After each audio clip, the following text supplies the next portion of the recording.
hole in the wall, and this is round 2. Okay. Players dito sa round 2, tatlong players na maglalaro, pero isa lang ang butas sa padel. Perfect score is 30 points. At once we reveal the wall, hindi na pwedeng magpalipat-lipat ng pwesto sa play area or else I will kill you. No. Mommy's just joking. No, I'm not. No, I'm not joking.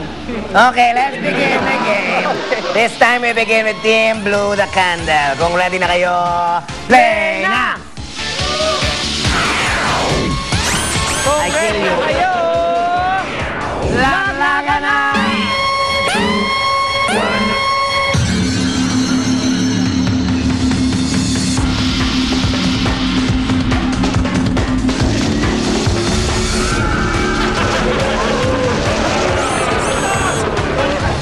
Ay, bayari! Paki-explica mo nga ang nangyari doon. Hindi ko alam, tumadun na kagad ako sa tubig eh. Panoorin nga natin doon ang nangyari talaga. Ayan, Mami.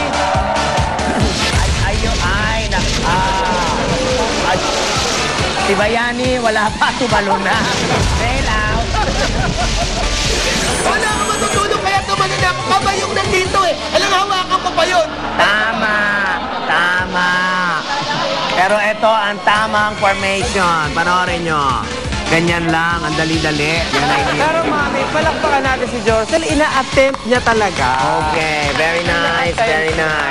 Tignan natin kung ano namang attempt ang gagawin ng kabilang team. Team Dugo-Dugo Gang, play na!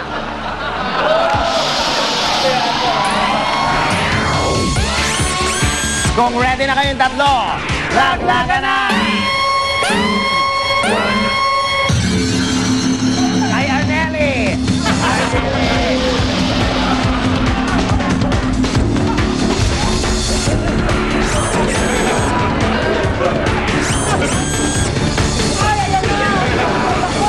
Hindi, in-expect mo bang makakalusot ka?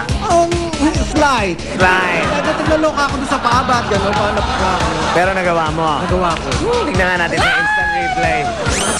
O, ayan na. Ayan, tignan mo yung paa ni Arnelli. Tignan mo kung tama ang ginawa niya. Op! Aba! Fairness.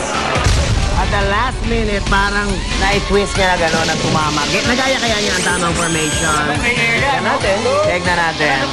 Ganon. Kaya lang nalusot niya. May point kaya. Tingnan natin. Okay. Ang score ng Team Red. Team Red. Team Red muna, ay Dugo-Dugo Gang. Aba! 22 points. Okay. At ang team naman na Blue, ilan ang point? Wala pa rin. 0 pa rin. Team Blue, huwag kayong mag-alala dahil sa third round, 50 points ang pwede niyo makuha. That's right. Kaya galing nyo. Tingnan nyo, makakahabol kayo sa pagbabalik ng Hole in the Wall. La la la.